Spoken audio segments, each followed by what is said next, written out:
The following podcast is taken from a live broadcast on Inspire FM. Catch a creative vibe on the Urban Cube with Sister Shemiza. Good morning and assalamu alaikum. It is 10 o'clock, Monday, 24th of June, and it's an absolutely glorious day outside this morning. I'm hoping you're enjoying the fabulous weather and you had a great weekend as always, mashallah. It has been quite a remarkable weekend, lots going on. Have you recovered from the success of the Pakistani cricket team, guys? Wow.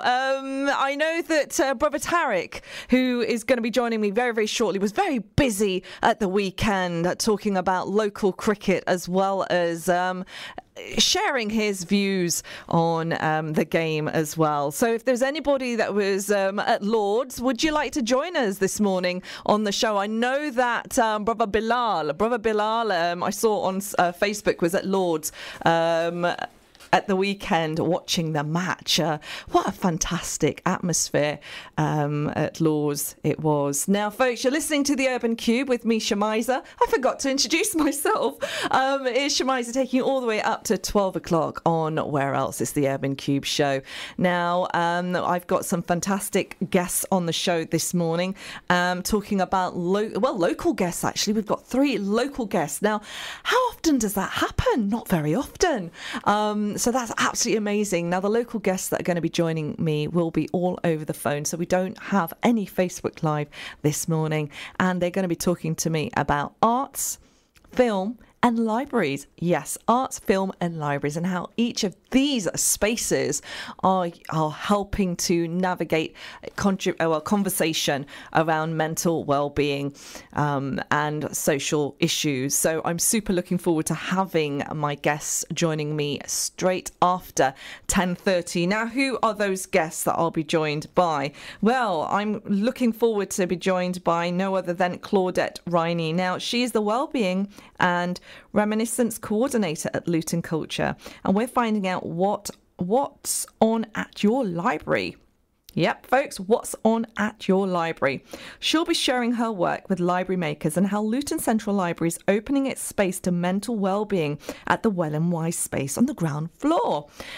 So she'll be talking to us about what's on, and there's going to be lots of exciting events happening over the summer holidays. So that's something for you guys to get your children and yourself involved in as well.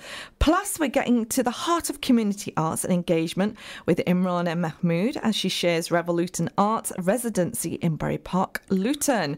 Now, I don't know if you've seen this fantastic film that she helped produce, which was actually going behind the shop windows and actually going into the spaces of the shops in Luton Bury Park and actually finding out the creative journeys of all those wonderful shopkeepers. An amazing little film. So we're going to be finding out about what the thoughts were behind that.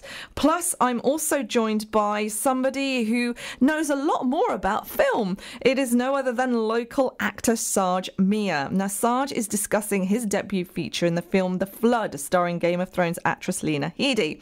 Now, Shahj plays a character called Shakib in the film The Flood, and Shakib is a refugee in the Calais jungle, and he's instrumental to something that happens in the story. The film was launched on Friday, just ahead of World Refugee Day, and so I'm really looking forward to speaking to Shahj over the phone after 11:30 and finding out his experience in starring in the film. Now, he's a local lad, guys. He's a local Luton lad who's featured alongside Hollywood stars, and it's a very poignant film which is all about the refugee crisis. So super looking forward to speaking to him too.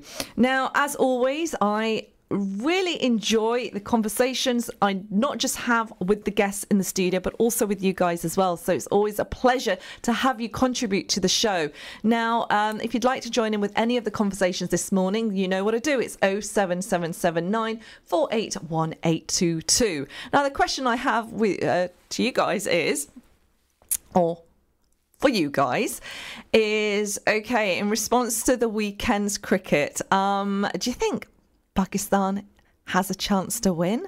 Would love to find out your thoughts on that. And also, if you're feeling a little bit dehydrated, it's National Hydration Day, people. So I would love to find out from you what sort of how do you zhuzh up your water intake? Because I know water is extremely healthy. It helps with hydrating our body. It's good for our mind, it's good for our brain, it's good for our well-being, but sometimes it can get a little bit boring just drinking plain water. Now, I love water, but I'm always rushing to the lavatory. I know the more water you take, the greater it is for your body, but you know what, you need to have those breaks in between as well. Now I want to find out from you guys, what do you have a healthy intake of water? Now I understand it's about 8 glasses of water you should have throughout the day to keep you healthy, skin hydrated, and detoxed. But do you actually do that? What's the most amount of water you have? Are you somebody that drinks 8 glasses all the time? Or do you just stick with the one? Or are you somebody that doesn't drink water at all? I don't know how you can survive without that, but would love to find out for you. You know it's the Urban Cube, so we're always up for quirky conversations with you guys. In the studio with me is no other than Brother Tariq, getting over the weekend's sporting activities. Now, Brother Tariq, I need to ask you, have you had enough water before you come onto the show this morning? No, actually, Assalamu alaikum first. No, actually, I forgot. One thing I have been doing for the last almost a week now, since of course I finished my Shawwal fast, was I keep a bottle of water with me whilst I do the morning show, and making sure, because we're talking in the morning and as it's been quite hot and stuff, the voice, the throat gets all croaky and stuff, and I do need to have some water. But unfortunately today I completely forgot. I came in, I was doing the show, and for some strange reason I was thinking to myself that I'm not going to take the water because I'm going to make tea and have tea in the morning instead, and that will act as a lubricant for my throat. But unfortunately I couldn't make the tea, we didn't have any milk, so I was in a situation where I didn't revert back. My mind wasn't awake enough to revert back to the water, but I felt like if I can't have tea, I'm not going to have anything. So I did the show this morning without any water, without any tea, and I found it extremely difficult. But to be honest, I didn't find it as difficult because I was half asleep, so I didn't notice it, I guess. That was a long explanation. I'm sure everybody's woken up with that, but thank you so much, Brother Tariq, for joining me this morning. Now, I know that you've been really, really busy. You did say you're a little bit tired. You've had quite a tremendous weekend, haven't you? And it's all been cricket related as well. So tell us, what was the experience like at the first cricket match, which was a celebration of local cricket? It was, yes. There's obviously 2 cricket matches going on. I'm sure people are probably more in tune with, of course, the Pakistan-South Africa game, which took place yesterday. And quite a number of people, again, you mentioned Brother Bilal. I actually didn't know Brother Bilal had gone. I know of a number of other brothers locally who were actually at the game yesterday. And there's a number of videos and pictures and all sorts of things sent. So alhamdulillah, again, it was a beautiful day and I'm sure many would have enjoyed it. And from what I heard, again, I didn't get to watch it. It was a beautiful cricketing game as well. So I think many people enjoyed that.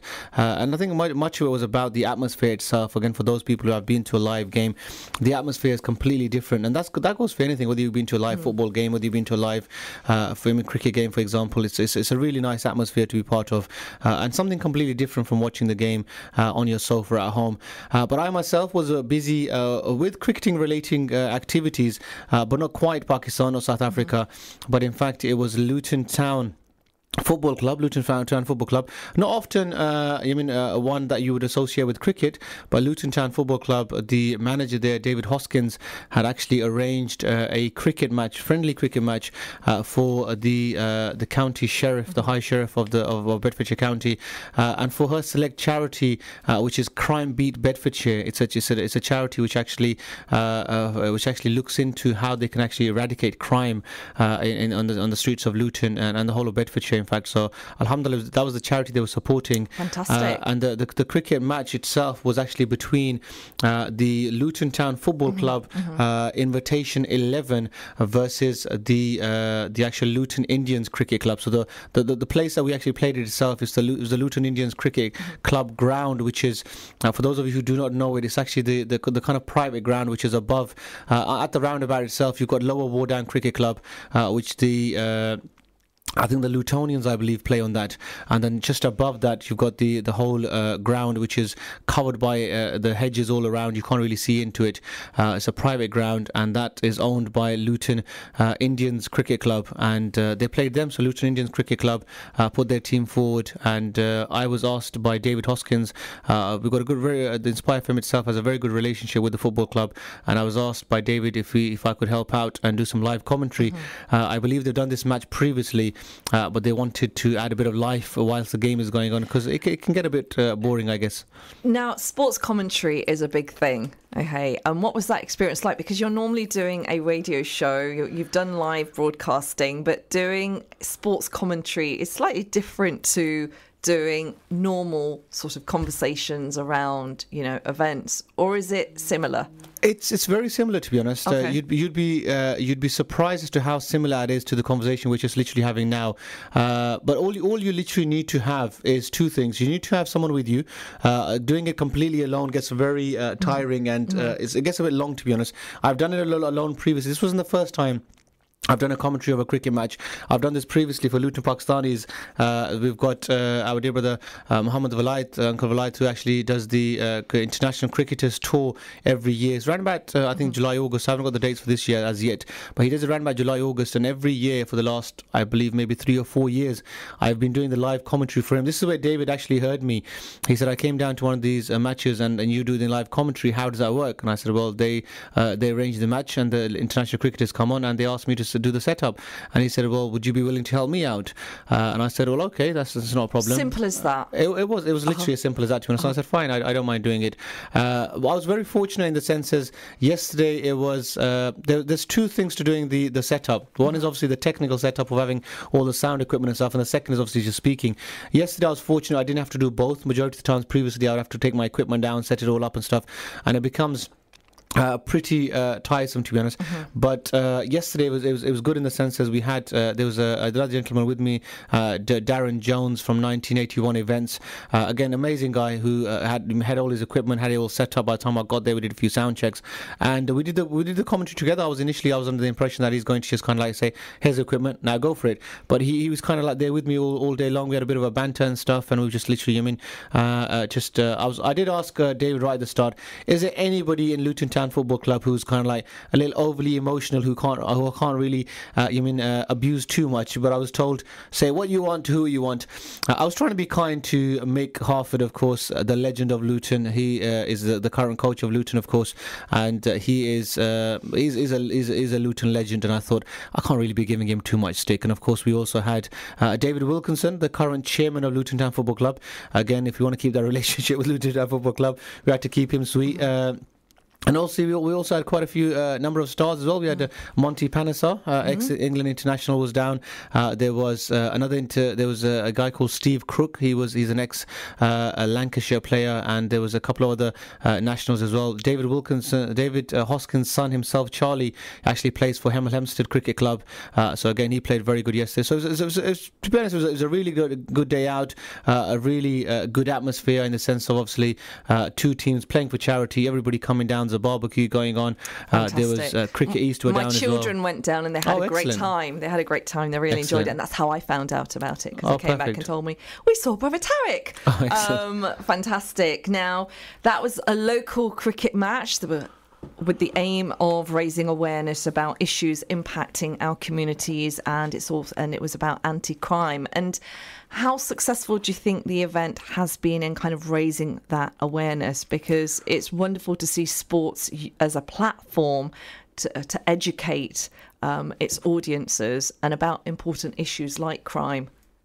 To be honest, I'm not I think I'm not in the best position to comment on this. But again, from my little input of what I saw yesterday, there's two things to when you're doing a charity event, and I think we try to get the right balance between the both. Whenever you're doing a charity event, there's a balance between the awareness around the project and there's a balance around raising money for it. Yesterday, money raised, I think it was just over £8,000, so it was an amazing amount raised. So alhamdulillah, in that sense, it was really good. From an awareness perspective sure what the charity exactly was, what they do, and what exactly would that money be going towards. We didn't do a lot of that yesterday. So for the crowd there, and I'm sure maybe your children, if they, how actively they were listening, and other people who may have been there as well, I'm pretty sure they probably wouldn't have known what the money was being raised for, because we didn't say it enough on the commentating, because I wasn't given information to do that. Okay. One of the things I did ask David when I actually kind of got there yesterday morning was the fact that who do I interview? Who do you want me to speak to? How do you want me to do this? And the charity itself that you're raising money for, who is the charity representative here who I can speak to about the charity and tell people more about it? And he said, there's nobody here from the charity. And I said, okay. Well, thanks, Brother Tariq, because my interview is just going downhill now. Because I think the purpose of my conversation with you this morning was the way Luton is kind of being quite innovative and using sports as a means of social engagement as well, and raising awareness of issues that are impacting the community. But folks, I am speaking to Brother Tariq. He's in the studio with me right now. I'm thanking him so much this morning. Normally he comes in with a cup of tea. Well, actually it's a microwave of coffee. Absolutely fantastic. But today I've got a cup of water. Now, it is National Hydration Day, so I think I'm going to really readily take this cup of water. And what I want to ask you guys this morning is when's the last time you drank a bit of water? Do you actually go for the 8 recommended glasses of water throughout the day? Have you actually ever achieved that? Do you add anything extra in your water to make it taste a little bit more tastier? Because I see all these wonderful recipes of how to add cucumber and watermelons, add a little bit of lemon to kind of make the water a little bit more tastier and refreshing. Would like to find out from you guys. Now you can do that on 07779 481822 this morning. It's National Hydration Day, and we're asking you how many cups of water do you drink throughout the day? And I'm sure a lot of people are ditching the plastic bottles and filling reusable water flasks as well. Are you somebody that does that? There is a massive big drive at the moment in trying to get rid of plastic bottles and actually replace it with reusable flasks, so forth. Are you doing that? Would love to find out from you too as well. Now the time is 17 minutes past 10. It's Monday, 24th of June, and you're listening to me, Shemiza, taking you all the way up to 12 o'clock with great guests that are joining me after 11:30. And we're going to be talking about libraries.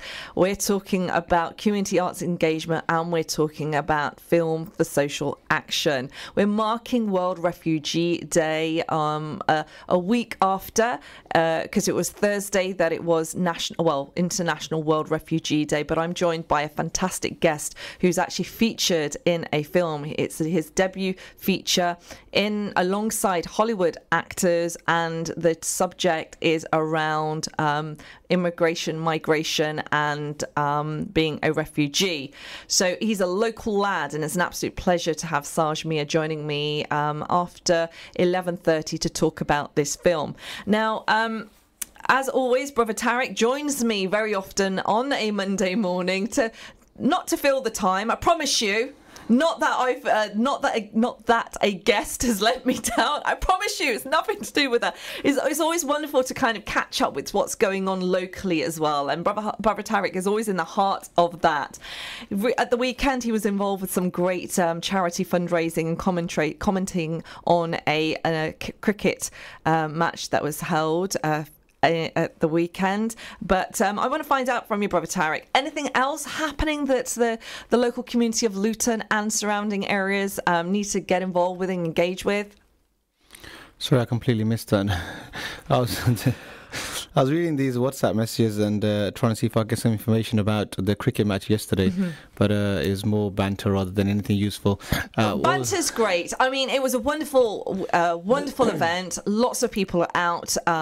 It was a wonderful day and great atmosphere, and that's what it's all about. There's a lot going on in Luton, arts and creativity and sports, and you seem to be at the heart of a lot of the sporting activities. I want to ask you, how was the Luton Food Bank cake that he'd created for the Luton Food Bank. How did that go? How well did that go? Because you were doing a cooking competition. Yeah, we did a Luton Food Bank cook-off, bake-off, or whatever. It was more of a cook-off rather than a bake-off, where, of course, I think we've spoken about this in the Rise and Shine show. We did. There was a number of students from Central Beds College, as well as myself, Mushtaq. We had David Hoskins, of course, the gentleman who, of course, I was with yesterday regarding the cricket, and also, of course, we had the ex-principal of Sixth Form College with us as well.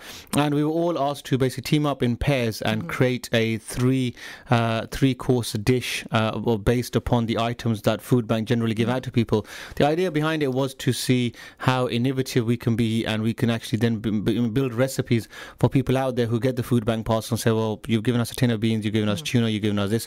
What do we do with this? Well, Food Bank actually go ahead and say, well, here's a recipe. This is what you can actually do with it. So they do try to do this anyway, and this was something for us to actually come up with a different recipe maybe. And we were allowed to have one food item which wasn't from the Food Bank. So I think the chicken was, something that Mushtaq chose when we actually did this. And from there, we had three very senior chefs. One chef was from Luton Town Football Club itself, and there was two other chefs. One, I think, may have been from the Central Beds College itself. I think he may have been one of the leading teachers. And they selected, for some strange reason, our dessert, which looked very, very plain. It looked very plain, but I was told it tasted amazing. And it was literally, fantastic. It was a plain Never cake. Judge a cake or a book by its cover, okay, until Possibly. it's eaten. So Possibly. I think they were just being kind to us and say, well, let's give them something, otherwise they're going to walk away with nothing. I heard from somebody that you didn't know what a whisk was. I didn't. I didn't know why you need a whisk, because you said, because the instructions I was giving by Mushtaq was, you put this flour in it, you put, was it water or I think it was butter, and he said mix it. So I was mixing it with a spoon, and then I was told, no, you don't mix it with a spoon, you mix it with a whisk. And I was like, why? What's wrong with the spoon? I need to ask listeners this morning, if you're a baker, now there's loads of bakers in Luton.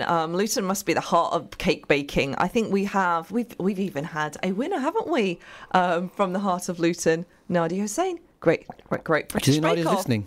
Of course she is, while she's baking. I don't think she uses a whisk. Does she not? I don't think so. I don't know. That's what I want to Do find you use out. a whisk? Do you even bake? Out of a packet, mate. And, yeah. It's called a takeaway. Yeah, it's a takeaway cake. I'm not the best of bakers, but I am more than up for trying the cake out. So if you need somebody to test a cake, hey, I'm up for it. You know, me, a cup of tea or a cup of coffee and a lovely cupcake. But this morning, it's going to be water, because it's National Hydration Day, guys. It's National Hydration Day, guys. And the question I'm asking you, lovely people listening in this morning, how many cups of water do you drink throughout the day? Do you do the recommended 8 glasses? Do you do it? I think that's brave if you're able to do that. That's just tremendous. But it's a good thing to do. Okie doke. And for bakers out there, do you whisk?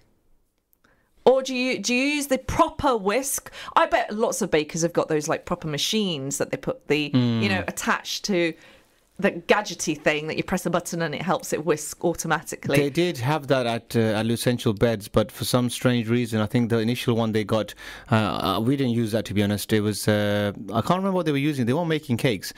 We had David Hoskins in the alternative group with the other team. They were using it, but for the first one they got wasn't working. I'm not sure if the whisk itself wasn't working or the electrics weren't working. Something wasn't working, and they spent hours sorting it out whilst I was there mixing it with my spoon. I think, to be honest, I'm not a chef, but I mean by any means. I don't cook at all. I was very much guided by Mushtaq on the day itself. But the way I see things is the fact that if something works, it works. What does it matter what you're supposed to use? Do you know what I mean? If you're supposed to mix things. Great words of wisdom. It's an absolute motivating show this morning, guys. But what's your thoughts on that? I would love to find out what you think to what Brother Tariq says. If it works, What are you trying to say, Brother Tarek, this morning? It's a safe example if you take like the mixing of the cake, but the mix itself, The batter. The idea is to mix the flour with the butter or sugar, whatever you put in. The job at hand is to get them to mix. Now, whether you use a whisk, whether you use one of those electric things, whether you use a spoon, whether you use a knife or a fork, whatever you have at hand, it may mean more work with the fork or a knife. I don't know how you would do it with a knife, but people do not try this at home. Okay, you can do if it works. Goodness knows what you're going to create, but it worked for you. It worked for you, Brother Tarek. So how much money was raised? That's the question. I think we had over £16,000 raised. Mashallah. So it was a massive amount raised. It was amazing, alhamdulillah. And a question, because we're going to be heading off to a break. Thank you so very much for joining me this morning. I know how tired you've been. It's always a pleasure to hear what you've been up to. Brother Tarek, Pakistan successfully won the match against South Africa, the cricket match. What's your thoughts? Is Pakistan in for a win? It depends on Wednesday. Pakistan play New Zealand. If they can beat New Zealand, which is a very big if, New Zealand haven't lost a single game yet. Wednesday is a big one. Wednesday will decide Pakistan's World Cup. And then you can bring cake. You can bake a cake if they do. You've heard it all on the show this morning. I'll mix it with a spoon. And you'll mix it with a spoon. Now we're heading off to break. Thank you so very much, Brother Tarek, for joining me this morning. And we're going to have some more awesome conversations around libraries. Yep. And Luton Central Library with no other than Claudette Riney. She'll be joining me straight after the break. So don't go away. Bake yourself a cake if you need to. Grab yourself a cup of water and join me straight after this. It's all happening. Where else? On the Urban Cube. Assalamu alaikum. Assalamu alaikum, this is Atif Nawaz. Listen to Inspire FM shows in your time by heading over to inspirefm.org or listen on Apple Podcasts or Spotify. Catch a creative vibe on the Urban Cube with Sister Shemiza. Good morning and assalamu alaikum. It is at 10:30, Monday 24th of June, and you're listening to Shemiza taking you all the way up to 12 o'clock on the Urban Cube. We're going live and direct to Luton surrounding areas, Peterborough and Sheffield this morning. On Peterborough, it's Salam Radio, and Sheffield is Link FM. I hope everybody is well and you've had an absolutely fantastic weekend, be that indoors, outdoors, or watching the cricket. It's been a tremendous weekend. The family and I were observing intently the cricket at Lord's, and it was a wonderful, wonderful match between Pakistan and South Africa, and a massive big well done to Pakistan. The question today we're asking, do you think Pakistan is in for a chance? Do you think they've got what it takes to pick up the cup? I would love to find out from you on 07779 481822. Now, we're continuing with the conversation around cups. Well, recyclable cups and cups of water. It's National Hydration Day, and this is marking the need for us to drink more water, to include more water in our diets. Now, water is great for our mental well-being. It's great for our skin. It's great for I can't even say the word. Detoxing us. It's great. It helps with our brain and just keeps us focused as well. But how much water do we need to be drinking? It's suggested around 8 cups of water or 8 glasses of water. However, the average person will drink up to, say, 1.5 cups in a day, which really isn't doing what it needs to be doing to maintain that wealthy, balanced diet or dehydration. Now, the question I'm asking you guys is, do you actually drink 8 cups? What's the most you maintain or manage to do? 07779 481822 is the number that I'd like you to contact me on this morning to share your thoughts on this, and would love to find out any nice ways of making the water taste even more pleasing. I'm completely content with fresh, cold water. However, sometimes, depending on which part of the country you are, tap water can taste quite lime scaly, which it shouldn't do. It can taste quite heavy. Now, my children absolutely detest drinking water from the tap unless they've got dilute drink in it, which I just think defeats the whole objective. I like the water down south. I find the water quite harsh and heavy in Nottingham. Do you find where different parts of the country the water tastes different? We'd love to find out from you. Gosh, the conversation we're having on the show this morning. I want to thank Brother Tariq earlier on the show. He was sharing his weekend and all the activities he's been involved with, and that was cricket related. Now, were you at Lord's? Did you watch the action at Lord's? I was following it on social media, and I saw a number of people from Luton who were down at the match, and the atmosphere looked absolutely fantastic. So we're asking you this morning as well, do you think Pakistan has got a winning chance? Has Pakistan got a winning chance? We'd love to find out from you.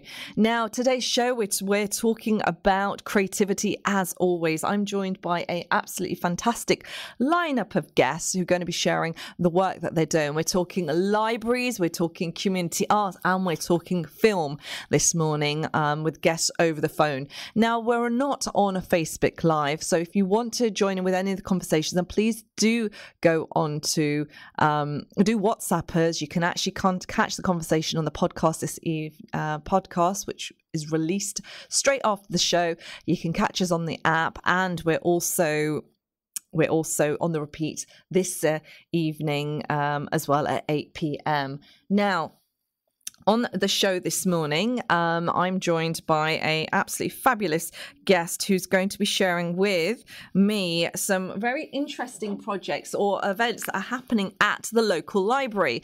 Now, the library is a wonderful space that I actually, whilst I was growing up as a child, had been my go-to space to be able to get free books, just a moment to just recollect my thoughts. I used to use the space to do my homework, and it used to be full of mums with children, and it was a wonderful, wonderful memory as a child. Now, believe it or not, people, there's something that many folk are not aware of. I always wanted to be a librarian. I really did. I was just so engrossed by those books. But it does seem to be libraries across the country are closing, which is so unfortunate because of cutbacks. But our libraries in Luton are really trying to maintain that the doors remain open, to make them community hubs for the local community, for parents to take their children down. Lots of amazing activities are always happening at the libraries, and the summer holidays and the half-term holidays are always full of exciting events. Now, I don't want to be talking about the libraries. I've got somebody joining me over the phone this morning who's a bit of an expert on what's going on in the libraries locally to you. And what's really exciting is the different parts of the library and the different spaces that are now being used, welcoming the community to kind of accommodate those spaces and actually focusing on mental health. Now, there's a particular space called the Well and Wise Room, which is on the ground floor of Luton Library. And this space we're going to be speaking to the lady behind this space to share with us a bit more about what's going on. So I'm absolutely delighted to be joined by Claudette Riney. She's the Wellbeing and Reminiscence Coordinator at Luton Culture, and we're going to be finding out on what's on at your library, plus sharing her work with library makers and how Luton Central Library is opening its space to mental and wellbeing at the Wellness Wise space on the ground floor. Good morning, Claudette. Good morning, Shemiza. How are you? I'm super, super well. Absolutely delighted to have you joining us on the Urban Cube this morning in your busy, busy schedule. Thank you for being so kind enough to join us. Now, first question I want to ask you, Claudette. Today is National Hydration Day. Okay. Have you had any water so far? I've actually got a big bottle in front of me, recyclable bottle. I refill my bottle every morning. Fantastic. And I try and aim to drink my 2 litres every day. And how do you manage to do that? Do you just do you think about it whilst you're drinking? Because 1 litre, for some people, drinking a cup of water or a small bottle can be quite tiresome. But you've got not 1 but 2 litres. Well, to be fair, it's a litre and a half bottle, so I'm a little bit under. So I try and drink that throughout the day. I don't know. I mean, I've always been a water drinker, so it's not a problem for me. I think the trick is not to think of it as 2 litres, but to think of it as just small amounts and just drink it throughout the day rather than just trying to guzzle it all in one go.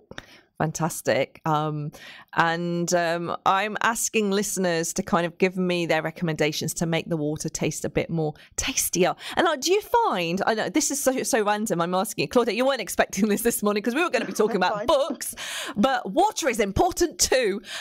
Claudette, when you travel across the country, do you find that the tap water tastes slightly different? Yes. It's not so great here. I've got family that live down in the Cotswolds, and it's absolutely completely different taste there. Don't mind drinking it I tend to have mine filtered though. I put mine in a water filter when I'm at home, but I don't need to so much down there. London, I don't even attempt to drink their tap water.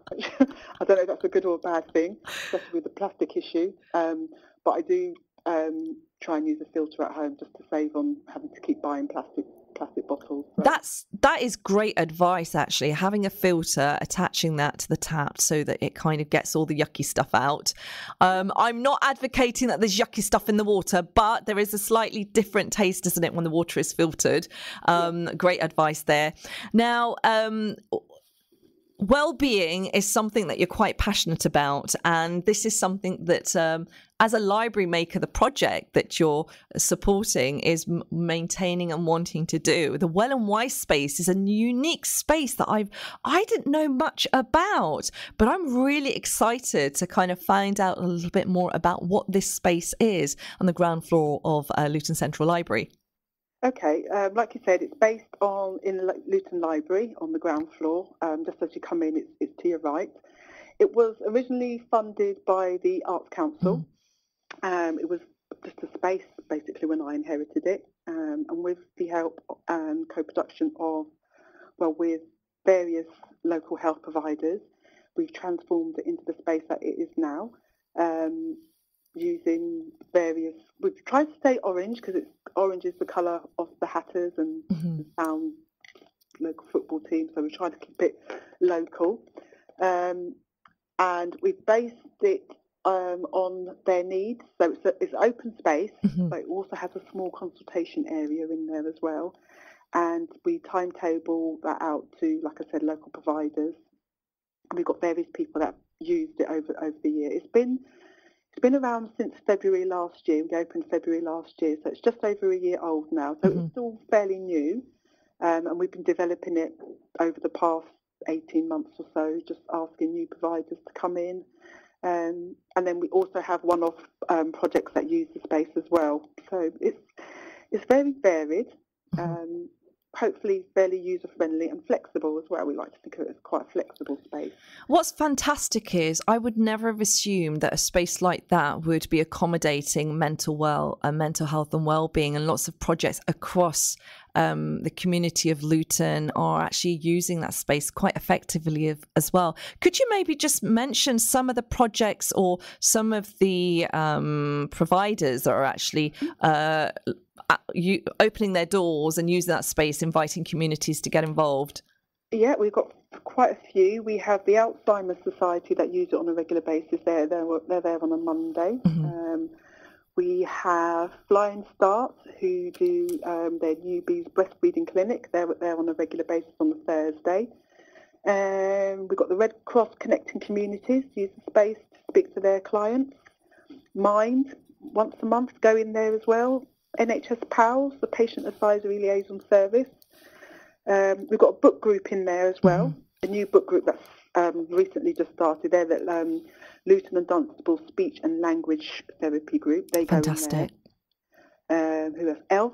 We have a Hope Factory, who use art therapy as a way of relieving their mental stress. Who else have we got in there? I said Flying Start. Volunteer works as well. I know they're not necessarily directly health related, but obviously if you're out of work and you want to get back into work, if you've been out of work for a long time, volunteering is a nice way of getting back in there, and they help people back into volunteering. The Disability Resource Centre, they use it on a regular basis. We've also had Headway in there doing one-offs, carers in beds, they've done a one-off as well. So yeah, the list goes on. It's excellent. The list is tremendous. It's as if in every corner of society has been reached, really, and you're enabling people to connect with these services in this space, which is marvelous. It's something that I'm new to, and I just felt that, you know what, I'd love you to share this information with our listeners. Now, if the listeners wanted to participate with any of those groups that have been mentioned, how could they connect with Luton Central Library to do so? They can either pop in and have a look at the timetable, or they can go to our website. We've got a Library Makers website. If you Google Library Makers, that will come up. It's librarymakers.co.uk, could be .com. Fantastic. So it's on our website. You can also check our social media feeds as well. We're on Twitter and we're also on Facebook. Now so there's a timetable up there, a weekly timetable on both of those. Oh, fantastic. So it's a Facebook page with the timetable of, which is all of accessible to quite a few people. So could I mention once again what the Facebook page is, please? Claudette, could you just tell us what the Facebook page for Library Makers is? It's Library Makers. Librarymakers.com, be Facebook/then Library Makers. Fantastic. So everything regarding the well and wise comes under Library Makers, and it's the same on Twitter. It will be LC for Luton Culture, LC Library Makers for the Twitter page. Fantastic. Now, the Library Makers, I love the logo. It's bright orange. It's welcoming. It sounds really, really exciting. What else does the Library Makers have on offer? What else are you hoping to get the community involved with through the library? Well, through the library, the Library Makers is our volunteering arm. So it's basically trying to encourage people to come in and volunteer in the library for various things that we've got going on. We call them challenges. So if you look on our Library Makers website, we'll have challenges up there. We're encouraging people to sign up and help with the Summer Reading Challenge. Fantastic. I know you know about the Summer Reading Challenge, which goes on throughout the summer holidays, which encourages children to read books through the summer holidays. A minimum of 6 books over the holiday. We've also got a post up there to look for volunteers that will be interested in helping out with our home library service as well. We have a home library service that goes to deliver books to people that can't actually get to the library. So we're looking for people to help out with that and help with the befriending. Okay. So they're the main 2 that we've got at the moment, but there's lots of other opportunities on there to get involved with the library and things that we've got going on in there. Fantastic. And what's the minimum age? Because there's going to be lots of young people who have just done their GCSEs at school or have completed their A-levels. Now they've got a bit of a break. If they're not able to find work, then volunteering seems to be a great opportunity. So if they wanted to get involved with the Library Makers, are they too young? No. Our minimum age is 14. Oh. And there's various smaller challenges that we've got on there. Some of the challenges only take a couple of minutes. That's just could be just to follow us on Twitter or to like us on Facebook. So there's small challenges as well. And the good thing about the website is once you've signed up, it asks you for your interests and it also asks you for your skills. And then when we put new challenges up, if your skills and your interests match the challenge, you'll get an email saying that this new challenge is out, and it's entirely up to you whether you want to accept the challenge, and then you go through the volunteering process. But it's really simple. It's like just click on the website and you're there.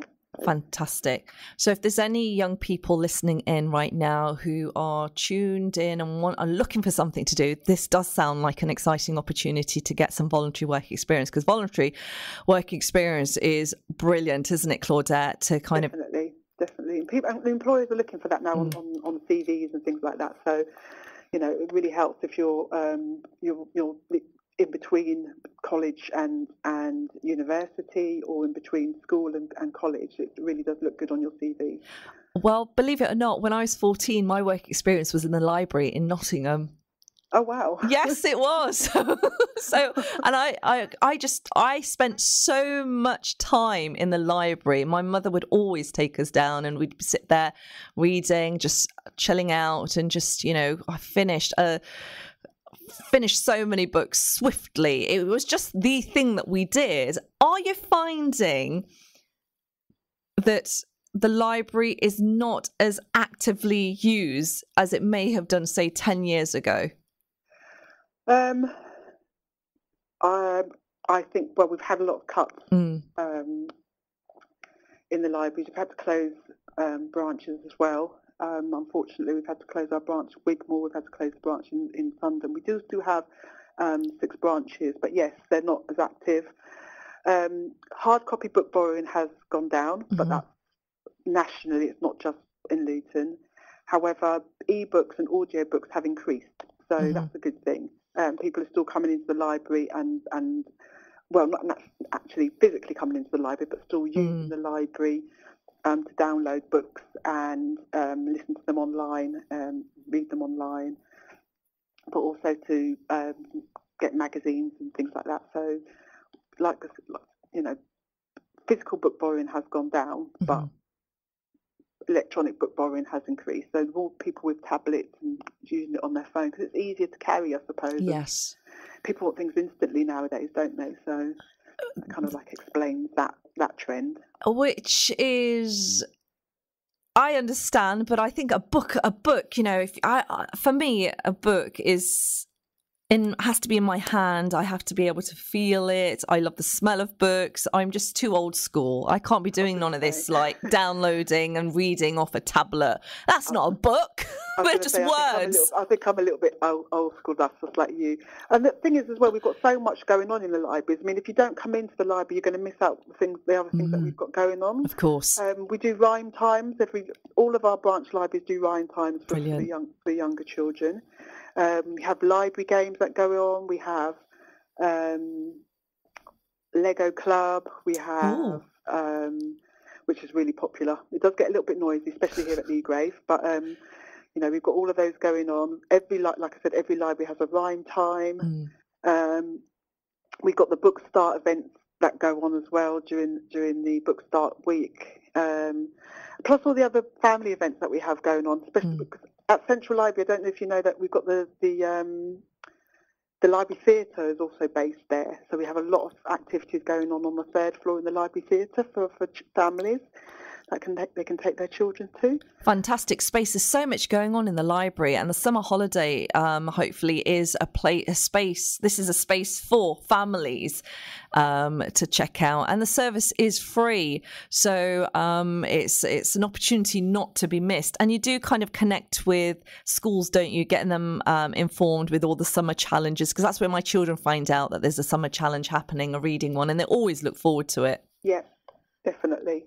And also, we are part of, as part of Luton Culture, we also are part of, Stockwood Discovery Centre and Wardown Museum is also part of Luton Culture. So we have cross activities that go across there. So, for example, we've got the interactive science exhibition that's going on at Stockwood, which links lovely with the Summer Reading Challenge, which is the space chase.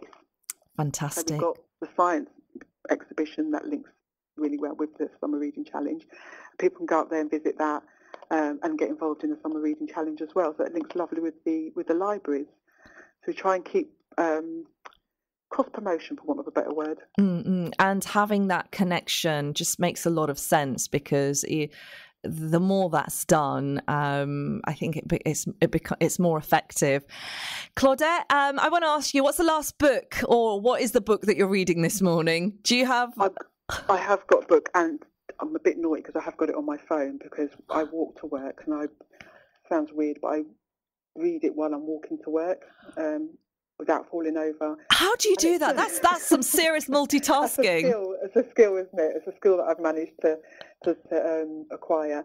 I've downloaded the Libby app that we use, and it's a book by an author called Terry McMillan. I've been reading their books for quite a while, and it's called I Almost Forgot About You. So, yeah, I need to use that because I tend to keep my books a bit longer than I should, and then I acquire library fines.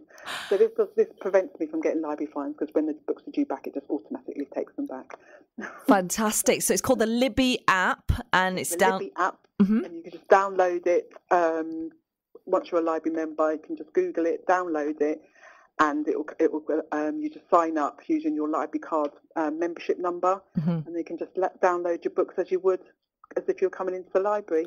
Fantastic. Now, folks, if you've just tuned in, you are listening to no other than Claudette Riney, who is speaking to us from Luton Culture this morning while she's at work. She's so kind, giving me her time this morning. Now, she's talking to us about library makers and how you can volunteer with the library makers and get involved with the summer reading challenges and all the awesome projects that are happening there, plus the Well and Wise space, which is on the ground floor of Luton Central Library. It's just, you come into the library, it's on the right hand side, it's a new space. It was launched in February, and this is a space that is enabling community interaction with lots of great little groups in there around mental well-being. Now, Claudette, could you please tell us once again how people can access the information that's available at the Well and Wise room? Yes, all the information is available on our website, librarymakers.com, and also on our Facebook page and our Twitter account. Just go on there and it will have a weekly timetable and telling you what's going on. One thing I didn't mention was a really interesting project that, which is actually your project, Shemiza, which I haven't mentioned, which I should have mentioned because I'm really excited about this, is the Mother Monologues. And they've got an information day, which is tomorrow from 12:30 in the Well and Wise. But they've also got other dates throughout July, which will be available on our website. The dates that those are going to be there, they'll be available within the timetable. And the reason why I'm really excited about this project is because as a single mother, I kind of recognise the hardships that single mothers have to go through, especially at times when money's tight. And I lived on £97 a week at one point, wow. me and my son. So I know it's not easy. So I'm just really excited about this project. I should have mentioned it at the beginning. I'm due. No, we're heading off to a break, Claudette. I don't know if you've got a couple of minutes straight after the break, if you're able to hang on, and we could maybe talk about it just for 5 minutes. Is that okay? Yeah, that's fantastic. Fine, we're heading off to a break, guys, and we're going to speak to Claudette about the information day for the Mother Monologues happening at the Well and Wise room straight after the break. Look forward to talking to her and for me sharing what this exciting project is all about. So join me straight after. Assalamu alaikum, this is Atif Nawaz and you're listening to an Inspire FM podcast. Catch a creative vibe on the Urban Cube with Sister Shemiza. Good morning and assalamu alaikum. It's 11 o'clock exactly, Monday 24th of June, and you're listening to the Urban Cube with me, Shemiza, taking all the way up to 12 o'clock this morning on Where Else? The Urban Cube. We are going live and direct across Peterborough, Sheffield and Luton surrounding areas this morning, and you can catch all the conversation on the repeat of the show 8 p.m. this evening and the podcast as well. Now, we're not Facebook Live because all my lovely guests are over the phone this morning. So do catch the conversation on the web and the app. And now, earlier on the show, I have the absolute pleasure of being joined by the very fabulous Claudette Riney, who is joining us all the way from Luton Culture, Luton Central Library this morning to talk to us about the fantastic events that are happening at the Well and Wise room.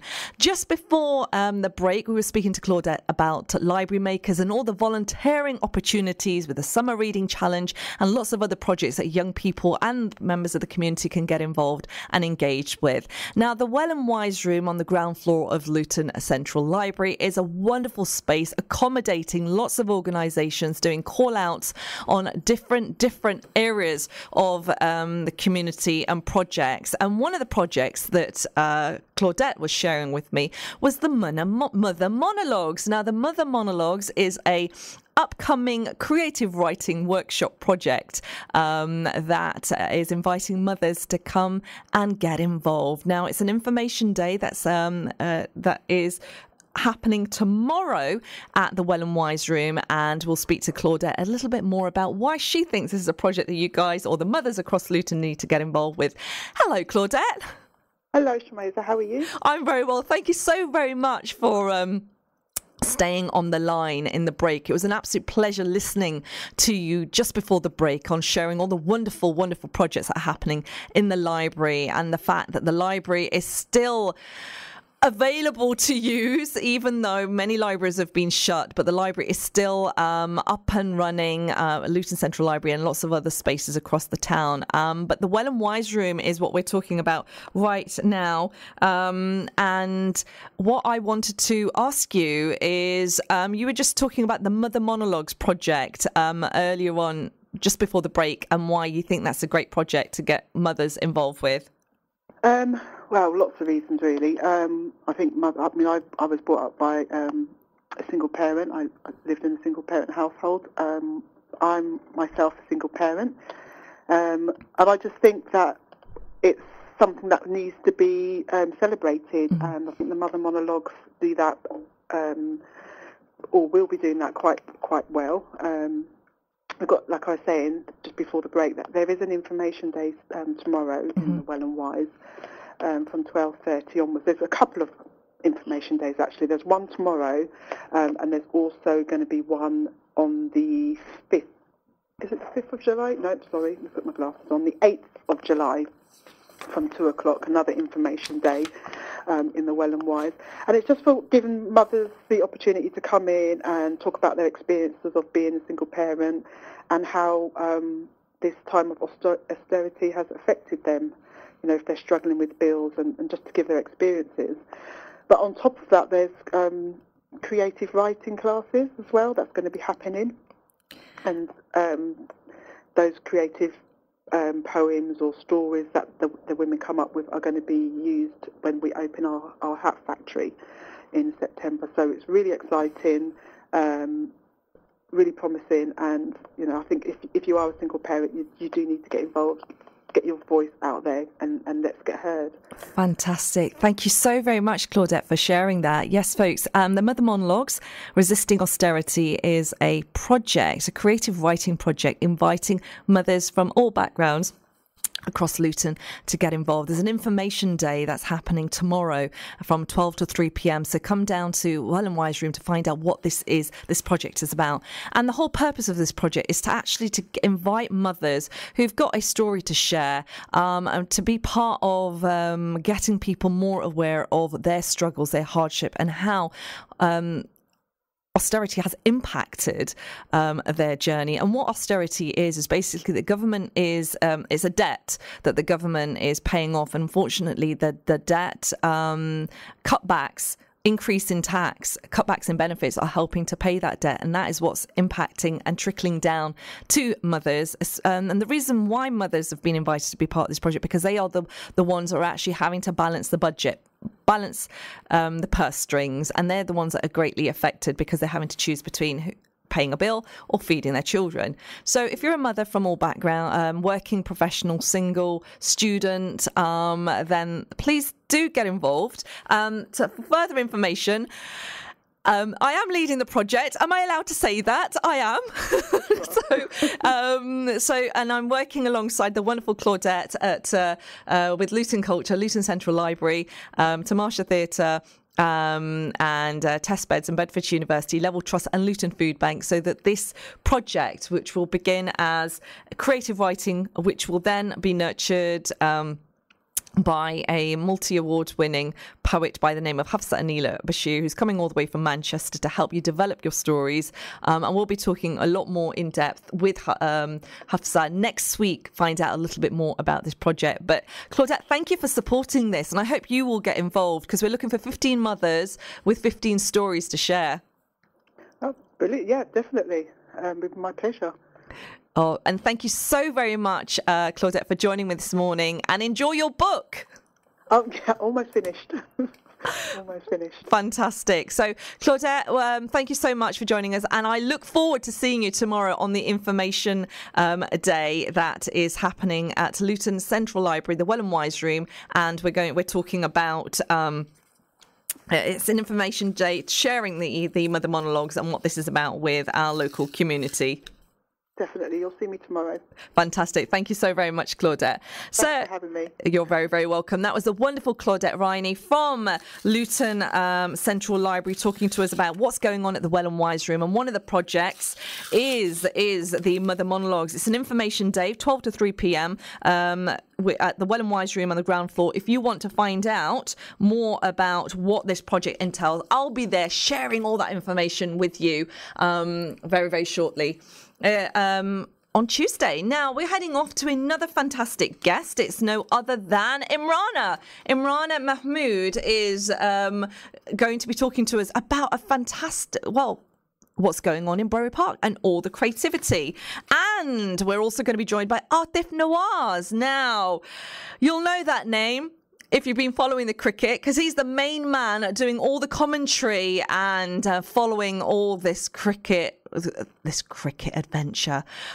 He's been very, very entertaining and doing all the commentary, so forth. So I'll be joining Atif as well. Now, he said he's going to join me. I need to squeeze him into this wonderful lineup of guests, so hopefully very, very shortly. Catching up with Imrana to talk to us about this really exciting film that she has created, she's produced with no other than Lydia Howe.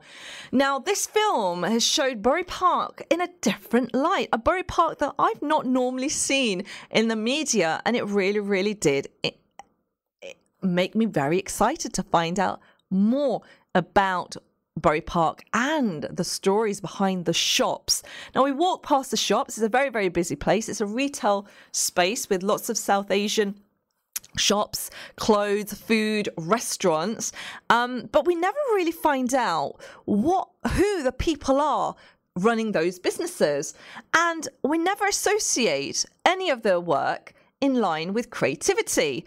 But interestingly, our very own Imrana Mahmood, the emerging creative producer and teacher, mother, and the voice behind the book club show, has turned things around. So she has actually brought those stories of those wonderful, wonderful shopkeepers to life in Luton, and it's been absolutely tremendous watching this film. I watched it 3 times. Even my children wanted me to rewind to find out what these stories were. Thank you so very much, Imrana, for joining me this morning. Assalamu alaikum. Wa alaikum salam. Imrana, first question: how many glasses of water have you drunk so far? You should have asked me. I've had a really healthy smoothie. Does that count? No, not really. But okay. But you have time. It is National Hydration Day, and we're asking everybody how many glasses of water they have throughout the day. Now, we had Claudette spoke to us about 1.5 litres. She has it in a recyclable bottle across the day. Are you a water baby? Do you drink water? I don't drink enough, I'm afraid. And not enough. Not enough. No. I keep telling myself. I read there was somewhere that you can sign up in. It's an app, and it reminds you to drink water. Something. I probably need to do something like that. I'm pretty bad. Now. I'm going to congratulate you. You've done a fantastic film, which I've shared on my social media. It really, really was so beautiful to watch, because I got to see a side of Borough Park that I've never done. I know there are lots of retail outlets. It's very bright. It's it's bursting with energy. There's lots of colour from all the shops, but we really never find out about who is behind the shop windows. But you've made that possible. I think, to be honest, it was the idea that actually, as Revolution, we want to celebrate the everyday creativity. So it's not this kind of thing where we're going in with this big pizzazz. It's actually celebrating the lives and the people in the place that already exist, and that was kind of the premise that we started off with. And for me myself as a community activist, it was also about building those connections and relationships, and it was really nice for me to be able to do that through producing the film, where obviously just having those conversations and really getting to know, like you said, the people behind all of just the general perceptions we have of the area. So in terms of the journey, for me, it was really something I highly valued, obviously working with Lydia again on that, and just really being able to deliver in terms of Revolution. So we obviously have a year-long residency at the moment, and it's about saying that anybody who has a creative kind of story to tell, or any creativity or some talent that they actually want to showcase or have a platform, we can support that, and we'd love for them to get in touch. So those 6 individuals were just kind of scratching on the surface, so to speak. How has the experience been for you, Imrana? Because it's the new role that you've taken up, and you've been exceptionally busy. And are we seeing a change in in community arts? Because you've always been wanting to advocate this, but you've always felt that there's always been a gap. It's not reaching out to the communities as much as it should be. Yeah, I think generally the arts, I think there's always been this notion, which I always challenge, of hard to reach communities, and actually it's about saying that it's not the communities or the people that are hard to reach, it's us as organisations. Right. And the first way to kind of challenge that is actually to start listening. And I think that's the great thing about being able to come into this role with Revolution, where the starting point is just to listen, to sit down, to have conversations, and to see actually, now if I talk about Bury Park specifically, about what the people that live there, that work there, what do they want to see, instead of me making assumptions and, you know, just going in and delivering some sort of creative output. It's definitely not about that. It's about really seeing the people that are there, and hopefully, you know, just like, for example, Mahmoud in Sahib Jar, and the fact that he said he'd studied fashion design. Wow. You know, and then there's the jewelers. So Braful, he's actually won design awards for designing jewellery, and who would have known that unless you know, it's this is what I found absolutely remarkable, because it really when we think about South Asia, we do think about the creativity and the arts, so forth, but when we talk about arts in the South Asian community in Britain, it just seems quite sort of there seems to be, how would I describe it? Not as actively spoken about, or not. No. Okay, you need to help me here on Imran. I think you know what I'm trying to say. It's just definitely. It's not celebrated from our older generation. Businesses, arts isn't, but business and art have come are hand in hand across Bury Park, and who would have ever imagined? Yeah, and I think it's about getting people to see that film and recognise actually that we, even in terms of our own heritage and faith, that the arts have always played such a big role. And this is actually not saying that we're doing something different. It's just about talking to people and finding out that actually it's something we've always actually have celebrated, but maybe it's time now that we start doing it a bit more kind of overtly and really start talking about it. And that, I hope, is kind of where the film is the starting point of that conversation. And then, you know, to accompany that, there was we did a calligraphy workshop that we worked with Soraya Syed, who's one of the most, you know, amazing, world-renowned, you know, calligraphers. It was actually in Luton in Bury Park to deliver a calligraphy workshop. And then we have Farah Azam again, who's a really amazing henna artist, who will be running a workshop next weekend. But the fact that these workshops, they were sold out within days. Fantastic. And it shows that actually, as communities, we have hunger for that kind of thing. But again, that wasn't me just making an assumption. It was through conversations I'd had with different people about what kind of stuff they would like to engage in. And I think that's just really important. So the engagement is there, and the wonderful thing is the engagement is actually in the heart of Bury Park, which is beautiful. These workshops are being held there. So when is the one with Farah Azam happening? Now, Farah Azam is an internationally recognised henna artist, so much so that we've got massive, big brands who've used her henna art creativity on their products, and she's been seen doing workshops at Selfridges and even Harrods as well. So Farah will be joining Revolution Arts in leading a workshop in Bury Park. Is that correct? And how can people get involved? Because you said that's been sold out. Yes. Yeah, unfortunately, it has been sold out. But it was, and that's, I think, what's so amazing, even though so we put the event Bright within 2 days. And obviously, we're talking about small workshops, but still, it just shows that at least then I can go back, in terms of, go back to the team and say, obviously, look, there was so much interest that, maybe we could do a series, or maybe there's something else that we can do. And so, unfortunately, the one, it's taking place on Sunday at Cockney Community Luton, which again, is based in, so we've hired their space out. It's just a lovely space. And again, that's the other thing. We don't necessarily want to be running workshops or doing things in the usual spaces. We could have just used the community centre, but actually the idea is we'd love to maybe do a workshop in an actual shop, or we can use some shop space to do an exhibition. So we really want to be able to I guess in one way support the businesses, but likewise to show the businesses themselves that if you can engage with the arts, that it's kind of a two-way, exchange, hopefully, and that's how we can then start really celebrating the everyday creativity that exists. So, fantastic. Now, Imrana, how can people connect with Revolution Arts if they want to just find out what projects are available, what's accessible, how, advice and guidance because I know that there are some creative community opportunities like events management, so forth. Yes, that's right. So in terms of the first point of contact really is that obviously we have our website, which is www.revolutionarts.com. You can actually go on there and actually sign up in terms of then, for regular communication from us. And if you can contact me directly, so my email is my name, so it's imrana@revolutionarts.com. So you can email me and I can, happy to meet, and just talk about stuff that we're doing. In terms of things that people can actually physically join, yes, so like you mentioned, there's the Roots to Events Management, which is a creative cafe. Now, creative cafes are monthly sessions that we run as Revolution, which has a particular theme for each one. So this one obviously is events management.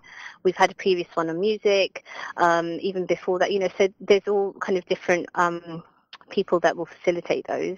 But that one's happening at the community centre, Bury Park Community Centre, on the 11th of July. So again, you can sign up Eventbrite, so it's free, but you just need to register. There's also an amazing, really quite big project that we're working on. It's a co-commission with Luton Council, which is part of the People Power Passion. Oh my God, did I get that right? You did. People Power Passion. Yes, People Power Passion project. And we're working with some amazing artists. There's artistic director Marcus Romer, there's Aita Sengupta, there's Roy Williams. So there's some amazing writers, and we hope it's called Justice 39. And that's targeting audiences between, well, not just audiences actually, sorry, participants with young people between the years of 16 and 30 years old. So we'd love if there's anybody out there who might be interested in, and the kind of overarching theme for that is what would you stand up for? So this idea of justice, and it's all based obviously on the 1919 Peace Day riots, but we would love for people to get in touch if they want to get involved with that. And that event will be taking place in August. Fantastic. So many things going on in Luton. There's something for everybody happening. It's a very, very exciting time. And Imrana, you're in the heart of all this. How are you feeling about the future of creativity and Luton? I'm really, really excited about it, actually. I think there's obviously part of my work that I do freelance as an independent, but with Revolution, I think they've always had that commitment for the long term. It's not about just coming in, delivering something and leaving.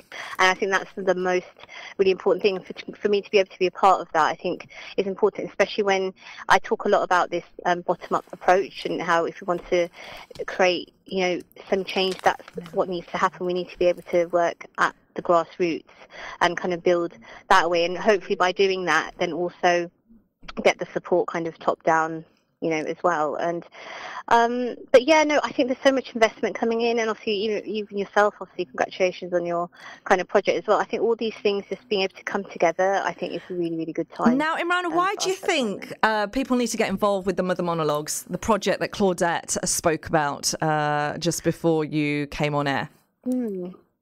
I think, I bang on a lot about trying to challenge the status quo. And I think with the current political climate as it is, we really need to start giving a platform to the voices that matter. When we talk about austerity and we talk about just motherhood in general, myself as a mother, I think those voices are just so important. And it's true. I think having worked with new mums and through Dharma and things like that, we do become quite isolated because that network support sometimes is quite lacking, and it's because of funding cuts, etc. So to be able to bring those voices together and just to, I think just be able to not even just celebrate, but so I think, it's important. Thank you so much, Imrana, for giving me that plug. The information day for the Mother Monologues is tomorrow and at the Central Library. So do come down 12 to 3 p.m. Thank you, Imrana, for joining me. And book club show, guys, when does it happen? Oh, mine's now next week, Tuesday. So I'm off tomorrow, but yeah. Fantastic. Thank you so very much, Imrana. Thank you. That was the wonderful Imrana from Revolution Arts talking about creative engagement across Luton, and she was talking about voices and platforms. Now, somebody who has a voice that we all recognise, whose voice has gone global since the World Cup, Cricket World Cup has commenced. It's no other than the very, very notable stand-up comedian Atif Nawaz. Assalamu alaikum, Atif. Wa alaikum assalam, Shemiza. How are you? I am so well. How are you, Atif? You've had a busy weekend, a busy couple of months. And the first question I need to ask you, are you hydrated? Because it's National Hydration Day today. Yeah, I have to keep myself hydrated. My voice is very important right now, and like the kind of schedule I'm working with, if I didn't keep myself hydrated and energized at all times, I think I wouldn't be able to keep up to it. Bless you, Atif. Now tell me, yesterday, goodness me, it was all green. Everything just turned green. A great win by Pakistan against South Africa. Your thoughts on that? Were you expecting that to happen? We kind of were. I mean, it was very much a do-or-die situation for Pakistan because they kind of have to win the last 4 of their matches, at least 3 of them to stand a chance for qualification. Before, obviously, would make a more concrete case and they wouldn't have to rely on other results. So South Africa, of the 4 teams left, is probably one of the easier teams for Pakistan. I don't mean that with full respect to any South Africans who support it, but they're having a tough time at the moment, South Africa. They're not the strongest team in the world, and their performances recently just haven't been up to scratch. Case in point, yesterday, Pakistan gave them several openings to get back into the game, and they just weren't able to take any. Things will get harder on Wednesday against New Zealand in Birmingham, and then, of course, on Saturday against Afghanistan in Headingley and Leeds. So, I mean, there's still a lot of work to be done, but for now, Pakistan can breathe easy. Atif, what's this experience like been for you? You've been commentating with some of the legends of Pakistani cricket and international cricket, standing side by side with them, making these... did you ever imagine you'd be in these spaces doing what you do best? Yeah, no, it's very surreal. I mean, yesterday there was a point where I was sitting in the commentary box chatting with Waqar Yunus and Wasim Akram at the same time, and they asked me a question about my opinion about something that was happening in the game, and I gave some analysis, and then Wasim Akram said, "That's true," and I was like, wow, just take a step back from that for a second. You just imparted information onto 2 of the greatest people, 2 of my heroes. Let's be honest, growing up, I watched both these guys. They were my heroes, people of my generation and before, and maybe even after, actually, that grew up idolizing Wasim Akram, Waqar Yunus, they were legends, and just to be sitting beside them, and for them to know my name and what I do, and it is pretty surreal. Atif, everyone knows your name. Come on. I don't know about that, but I'm enjoying the work. This is so nice, because obviously I spent most of my year doing stand-up comedy. Yes. I'm still doing that, so that's what's creating the kind of schedule lapse, because I'm still doing, a couple of weeks ago, I had to go to Nottingham for a game. Wow. From Nottingham to Taunton for another game, from Taunton to Leeds for a comedy gig, from Leeds to Slough for another comedy gig, from out It's to Birmingham all for a match. go. Now, we're heading off to a break, Arthur, because I know this is a special treat for the Urban Cube listeners for giving us your time at such short notice. You're an amazing brother. We're going to head to a break and inshallah catch up with you for another 5 minutes because I know you're really tired. I'm going to let you go and get some water. I'm so good, aren't I? Get yourself hydrated and join me straight after the break, folk. Arthur. Now, Arthur Nawaz is with us, guys. Join me straight after the break. Tune in to Inspire FM on 105.1 FM and globally at www.inspirefm.org.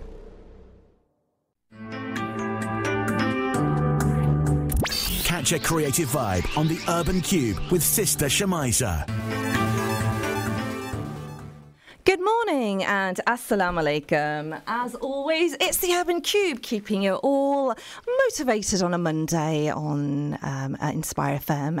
The time is 11:30. It's Monday, 24th of June, and it's me, Shemiza, taking you all the way up to 12 o'clock. It's National Hydration Day, people. I hope you're well hydrated this morning. You need to be if you're listening into this fantastic guest. He is no other than a comedian extraordinaire. He's an award-winning stand-up comedian, TV presenter, best known critically acclaimed Muslims Do It 5 times a day comedy show. Arthur has performed all over the UK and has appeared on numerous shows on the BBC Two, Channel 4 and Sky 1. Now, he's basically just a tremendous, talented voice, comedian and compare. He's been travelling across the country comparing, actually doing all the cricket comparing for the World Cup. And he had the pleasure of seeing Pakistan win at Lord's yesterday, and he shared the box with greats like Wasim Akram yesterday. He's described them as his cricket legends, and to be able to sit there with them and watch the game and comment on the game as well must be an extraordinary experience. Now, we've had the pleasure of speaking to him just before the break, and I have to say, give so much du'as for brother Atif, because bless him, whenever I message him, can you join my show? I don't even give him notice. We just call him up and he just joins us. That's the type of guy he is. But we also want to celebrate the fact that he is now making his mark on mainstream television as well with a comedy series that he's been working on. So we're going to find out a little bit more about that as well. Arthur, thank you so very much for joining me this morning again. Can I just say that was the kindest introduction I think I've ever had. Like, I'm going to struggle to get my head through the doors. That's, wow. Alhamdulillah. Thank you so much for that. I really appreciate it. No, but honestly, I must be the very, very lucky few radio presenters that just asks you and you never say no. So I really, really appreciate that. And my mic was up when my producer came in, and I'm like, he was like, yeah, I don't think he knew I was calling him. He was like, hello, who? And like, that's how instant this interview was to get you on. But so folks, if you heard me having a conversation in the break when the mic should not have been up, it's all good. It was all good stuff. Atif, okay, I'm going to calm down now and say how you're feeling about yesterday. You were sat in the box commenting with some cricket legends, Wasim Akram as one of them, who actually took your opinion on board and knew who you were. Yeah. I mean, so Wasim Akram and I have been doing a series during the World Cup for like this multinational corporation, and we're doing this show like it's like a fan zone type show. So right. He knows me quite well now. We film it usually at his house, which is very surreal, again, just to be in his house. But yeah, that's kind of, so he knows me reasonably well, but mostly I'm kind of working for the BBC, doing, like, we do a weekly podcast on there, which is about South Asian cricket, so we get a lot of access just because of that, but also, in addition to that, the BBC liked my opinion enough to put me on their kind of, the Test Match Special, which is their big kind of 120-year-old program, right? So that's really nice, especially, well, only when Pakistan are playing, but even so, it's nice to be on there. And yeah, so it's been really fun just watching all the matches. And yesterday was really special, just because I go to Lord's, and some people don't know this, but like I really love cricket, so I've been commentating on Middlesex cricket, just county championship cricket, for maybe like 3 or 4 years. And I've never actually commentated on an international match at Lord's until yesterday, so that was pretty cool. Wow. And yeah, for them to win as well, because I was in the ground in Manchester when they lost to India, and that was devastating. Oh, goodness me. How do you come from that, from, the adrenaline, like commentating, and then having to talk about them not winning and just also kind of balancing your emotions whilst being live on air as well? Yeah, it was hard. Like in Manchester, I was hosting the in-ground as well. So on the big screens, doing the interviews with the fans and, shouting at sponsors and things like that. And yeah, it's really difficult because when your team is losing, just to give you some context, in Manchester at Old Trafford, there was something like 24,000 Indian fans and about 5,000 Pakistan fans in the ground. So it was, quite a partisan atmosphere. And Pakistan were competitive for a while, but then they kind of just fell away. And even when they're losing and you're massively disheartened, you still have to get up on the big screen and be like, hey guys, don't forget to buy like XYZ power drink and, like things. So you have to still, be really energetic and happy. And that's very difficult. Also, you have to try and be really impartial because I'm very passionate about Pakistani cricket. So, when they get a wicket or, somebody scores runs and I want to celebrate, I have to make sure I try and make sure I'm not on camera. Though I was caught by the Sky Sports camera celebrating a wicket the other day. It was really... You're allowed to, you're a comedian. It's all part of the job. It's part of the personality. It went really wrong, though. I'll tell you what went wrong, right? It was Mohammad Amir took a catch on the boundary, and I raised my arms in celebration, like above me in a Y shape, but I was wearing a jumper, and I'm still carrying a little bit of either way. So as I raised, like my top just rised over my belly a little bit, and the cameras were so mean because they knew who I was. So they zoomed in, they slow-moed it, and then people screenshotted it and started sending it back to me with like animations and goodness GIFs me. and stuff. It was mad. Do you know what? I think that hasn't reached Luton yet, so I need to check those GIFs. But I'll try to bury them all. Oh, bless you. But the memes are what stood out, because what we'd noticed from the Indian fans is the fact that they actually applauded Pakistanis and how they took the loss on the chin and turned some crazy memes, which unfortunately was at the expense of the cricket team, Pakistani cricket team. But it was very interesting, the banter. But mashallah, they're back in form again. The win yesterday was tremendous, very well received by all those that watched. Well done to them. Do you think they're in for a chance, Atif? Do you think they might walk away with the cup? I mean, they're still alive. This is the most important thing. Had they lost yesterday, that hope was dead in the water. But they're still alive, which is the most important thing. I mean, I think it's going to be very difficult because India is exceptionally strong at the moment. They probably have, on paper, the strongest team in world cricket, and then the close second is England. Pakistan would need to create some magic. Even when they won the Champions Trophy 2 years ago, they weren't the strongest team in the world, but they just created some magic. They've played 11 out of 10, and they've got to do that if they're going to get anywhere near this trophy. Fantastic. Now, Atif, what else is happening in your world at the moment, from cricket to comedy, and this amazing series that you're doing with the BBC? Yeah, I'm really excited about that. I'm a bit excited. We actually finished filming Muslamic. Muslamic is the name of our sketch comedy show that myself and the incredible Ali Official have put together. And we wrote the whole thing. We conceived of the idea. We starred in it. We basically did everything other than hold the cameras. So we really and we wanted to do that as well, but they wouldn't let us. So it was such a fun experience, and it was a dream come true. I'm not gonna lie. All my life, I've really kind of wanted to write and star my own TV show. That's been my ultimate goal, and I got to do that. Last year we got the commission from the BBC, and it was really exciting. And then this year they announced it, and then we filmed it, and I saw a final cut of it last week as well. So I'm again super excited about sharing that with the world. It comes out first week of August, so when it comes out on BBC One and BBC Three. Everybody please watch. And if you don't like it, don't tell anybody. Just tell everybody it was awesome. Yeah, you've just got to hashtag it awesome. Atif awesome. That's all you have to do. And you know what, folks? He'll be back on the show. We'll just call him up. 2 minutes. Give him notice and he'll be on air. But Atif, you know what? Dreams do come true. Hard work does pay off. And you have had a tremendous, tremendous journey, mashallah, and you are always, always grafting, and you totally deserve the success. And what makes it even more remarkable is the humility that you always show. You never forget where you're from. And you're always showing the love back to everybody that connects with you. So we're wishing you the best. We look forward to following this show on the BBC, which is it's a comedy series. Yeah, 1st of August. It's showcasing called Muslamic. That's right. I'm very, very excited about it. And as you say, the point about being humble, I think everybody should be like that, because it's all from. I mean, I'm very like I believe, I'm a believer. I'm a Muslim, so I think that everything comes from Allah. You know, that all of it is from Him. If He wanted to take it away, He could. If He wanted to give it to me, He could. So I'm very just grateful for everything that I've got, and alhamdulillah, these beautiful moments that I'm blessed with. So I always think like that. And can I also say, Shemiza, I love the Urban Cube. I don't make time for every radio show. I just like this show.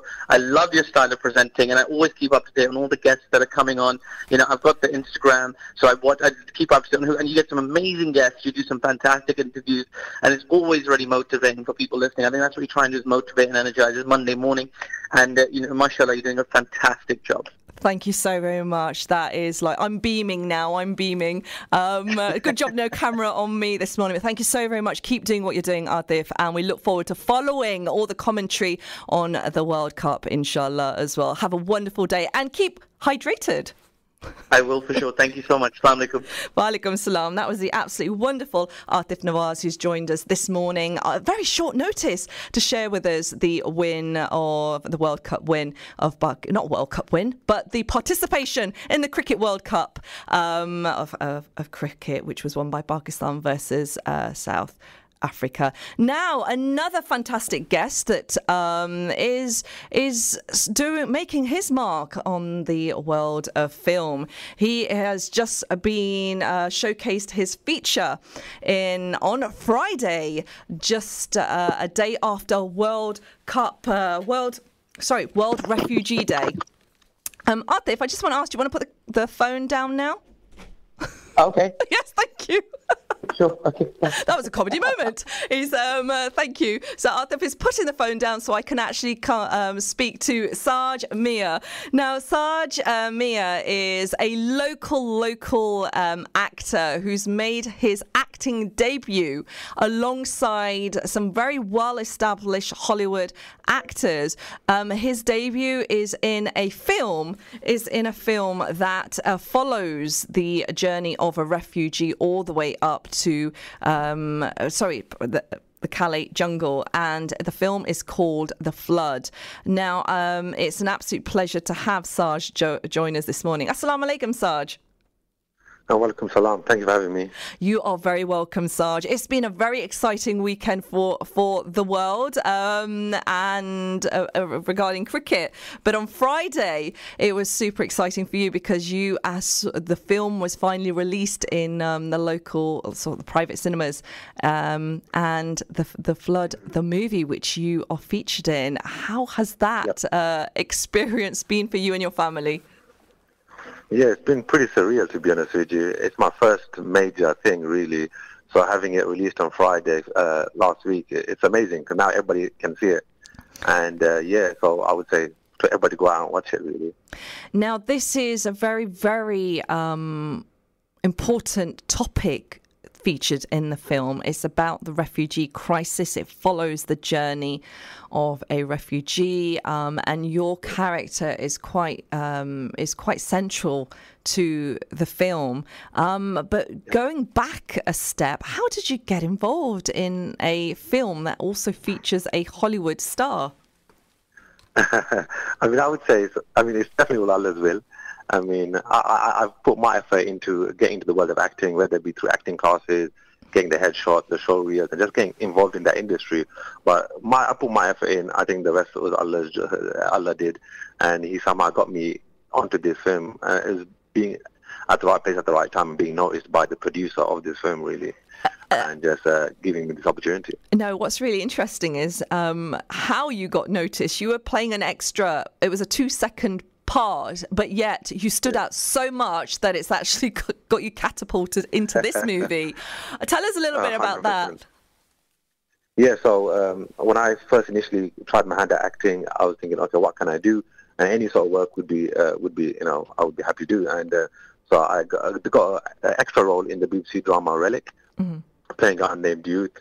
And when I was on there, and the casting agent saw me, like the way I looked, maybe I was unique or something, and they put me forward because they needed somebody in short notice for this film, and they forwarded me to the producer, and the producer liked the way I look and the way I auditioned, and that was it, really. So I give thanks to Allah, really, and I still can't believe it, to be honest with you. How has your family responded to your debut? Did they go to the movie to watch it with you? Yeah, I mean, my wife has seen it. I took my wife to the premiere, which was 2 weeks ago now. Mashallah. And she was amazed. She goes, "Oh, you did well." I'm like, "What do you expect?" Like she's like, "You acted well." I'm like, "Oh, thanks a lot." She's like, "No, she had to see it with her own eyes." So she really enjoyed the movie as well. She said it's a really well directed, quite emotional movie. But the rest of my family has not seen it yet. Okay. So I'm planning next week to host it in my house. Ooh. A projector. You could do like a video on demand. Anybody can just go to Curzon Artificial Eye, and you can pay, I think it's $9.99, and you could download it for a period of 2 days, and you could watch it as many times as you want. So I'm planning to do that and invite some family over to my house to watch Now, you're a husband and you're a father. You have two adorable children. And have the children seen you on screen? Did they come along with you to the premiere?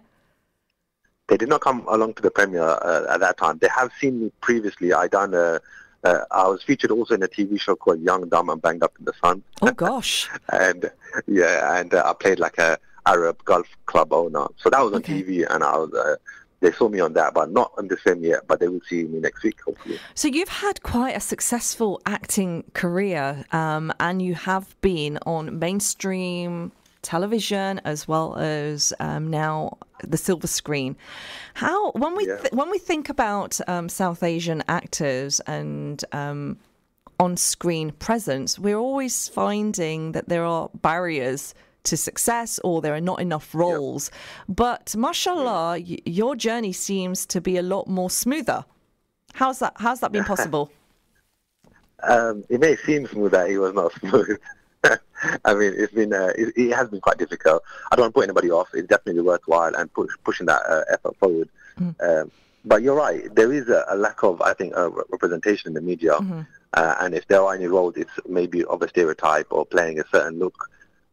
So I think what we need to do is start creating our own opportunities, start producing our own things, so we can represent ourselves properly in the media. But it has been difficult. Don't get me wrong.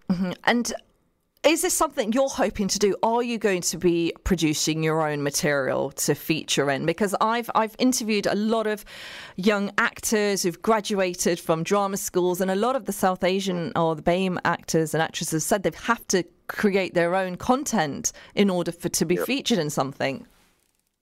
I believe, yes, I am going to produce my own stuff going forward. I've got a few ideas in my head, and hopefully people can see the fruits of my labor soon.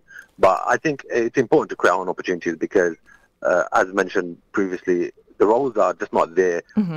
If they are, it's very, very small role, and the competition is very stiff. So I think the best way is do your own thing, write your own script, start creating your own short films, and putting yourself out there, and then hopefully off the back of that, you can then get success. Inshallah.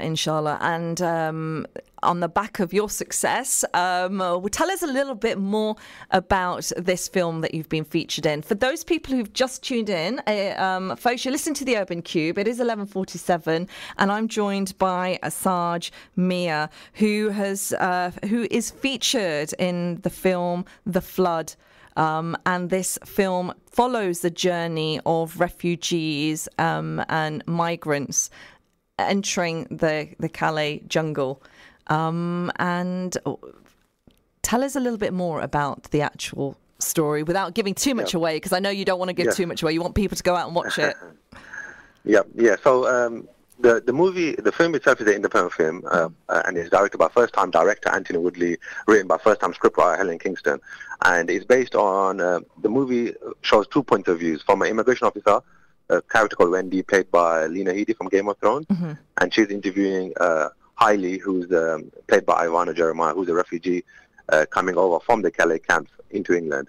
So the movie is set in a flashback, in lots of flashbacks, saying his journey, why is he here, is he being truthful, is he a terrorist, etc. And I play a character called Shakib, who's kind of unscrupulous at certain times, but helps him on his way to come to England. So I am pivotal to the story. And this story is pivotal to the world because, unfortunately, we are facing a refugee crisis. The divide between those that are getting away from danger and protecting themselves and trying to look for a safe sanctuary, and yet not being able to, and losing their lives on that journey has just been profound. And we just feel that we're seeing so so much of it in the media, but we're being quite desensitized as well, that we seem to just like flick the channel and we're not really taking this on board or taking it serious enough. Would you agree with me? Do you think people are getting kind of like, oh, we're seeing this all the time now, this is normal? Yes, I mean, I think it has been an ongoing debate since the inception of Brexit, and then recently with Shemiza Begum, and et cetera, et cetera. But I think what this film can do, and hopefully can put a positive message out there, that, look, all these refugees, they are people with families, with names, and it kind of humanizes them and makes them less of a statistic, and let's make them less scary. And what Wendy goes through, the immigration officer in the movie, is kind of like what the audience goes through. From initial, oh, he's just another refugee, to, okay, he's actually got a backstory. Who is he? And maybe have some empathy for him.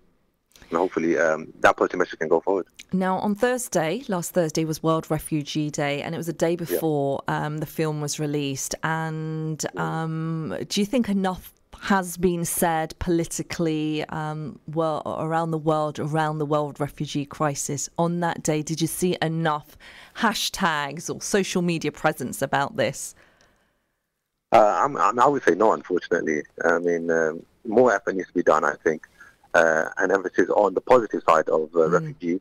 What you do see is a lot of rhetoric, maybe, like I said, Brexit, Donald Trump, and keeping immigration out. But I think more needs to be done on the refugee crisis, because a lot of people, immigrants and immigration helps a lot to a society, whether it be England or any other country, really. And so I think having this at the forefront of people's mind, that immigration is important for the infrastructure, for the economy, and they're not just coming here to take out jobs, etc.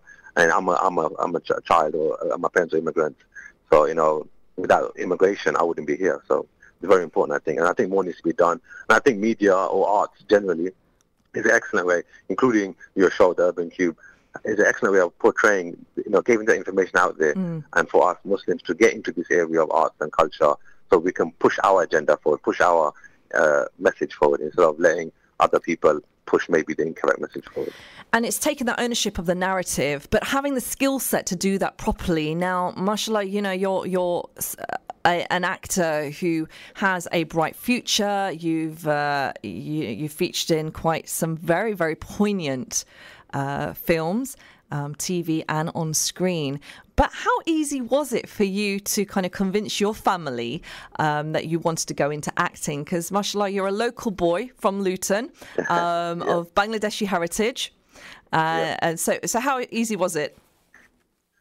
I mean, it wasn't easy at first. I mean, I think when I first looked into acting and drama, it was around 15 years ago. And because at the time it was very frowned upon, looked down upon, and the idea was, okay, become a doctor, become an accountant, become a banker. And unfortunately, that is the path I took, actually, until recently when I got married and became my own person. I decided, you know what, and also now I think the industry is changing. Right. There's more role models in the media, and I think people are more accepting of this kind of path, unlike 15 years ago. But it was difficult initially, but now it's totally fine. I'm on there, people are like really happy, and they're only giving me support, unlike before when they didn't. Wow, and now that they are taking you seriously, because they can see the fruits of your labour are on the screen, but it's the film that is really hopefully going to change the mindset of people. And is this what you're hoping the film The Flood will do? Yeah, I mean, definitely. I think hopefully this movie is more than just entertainment, and it actually can create change within people. And going forward, that is what I want to do, really. It's really continue acting, but staying within the remit of Islam and what Islam says is okay, and not just doing something for the sake of doing it. Because at the end of the day, I think being Islam is the most important, the life hereafter. And if we can create a positive change through media, then that's fine, and not just doing it for the sake of entertainment or money, for example. Wow, that's a very wise and a great thought to have, inshallah. So, Shahj, what would you say to those folk that are listening in today? Because it's Luton surrounding areas, Peterborough and Sheffield. You're going live across two other radio stations. Sheffield, we've got Link FM, and Peterborough, it's Salam Radio this morning.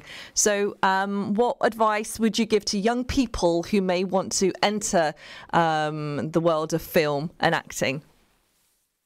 Yeah, what I would say is definitely get professional training, because if you have professional training under your belt, it'll help a lot. And if you don't have professional training, you just get involved, whether it be with a local theatre or just doing things, creating opportunities, networking. So doing as much as you can. If you're in the area, then as you make laws of attraction, you do good and good will come towards you. And then finally, I would say focus on your deen and ask Allah for help, because if it's good for you, it'll come for you. And if it's bad for you, it'll go away from you anyway. But the important thing is that we try. If we don't try, we'll always have that doubt and question ourselves in our head that, what if? So we don't want to have that doubt. Just try it, keep at it, and then see what happens with you. If Allah accepts it for you, then it'll happen. Ameen and inshallah. Thank you so very much, Brother Shahj, for joining us this morning, and good luck with the film and your success. And inshallah, do keep us informed on the Urban Cube of all your success stories, because it's really, really inspiring, and there are lots of young people that I'm sure will be looking up to you, and I'm hoping that change will come from this film around the refugee crisis. Thank you, Jazakallah, for having me. And I'll definitely keep you posted with all the projects I've got coming up. Fantastic. Thank you so very much. That is Brother Shahj joining us all the way from the heart of Luton, talking to us about The Flood, the movie that he's featured in. And this film is about the refugee crisis. So do check it out. It's actually on the Curzon cinemas. It hasn't previewed on mainstream cinemas just yet. Okie doke, folks. It is the end of the show. It's been absolutely tremendous. I want to say thank you to Claudette Riney talking to us about the Well and Wise Room. If you want some information about the Mother Monologues, Information Day, it's 12 to 3 p.m. at the Well and Wise Room. If you'd like to participate in the creative writing workshops led by Hafsa Anila Bashir, then that is the place to go tomorrow. Or you can contact me on Shemiza at outlook.com for further information. Now, I also want to say thank you to Atif, Nawaz and Imrana Mahmood. Now, the repeat of the show is 8 p.m, folks, and inshallah, I'll be back Monday with more creative conversations with absolutely fantastic guests. Assalamu alaikum. Thank you for listening to our podcast. We stream our daily broadcast on inspirefm.org. You'll find all our daily updates on our social media at Inspire FM Luton.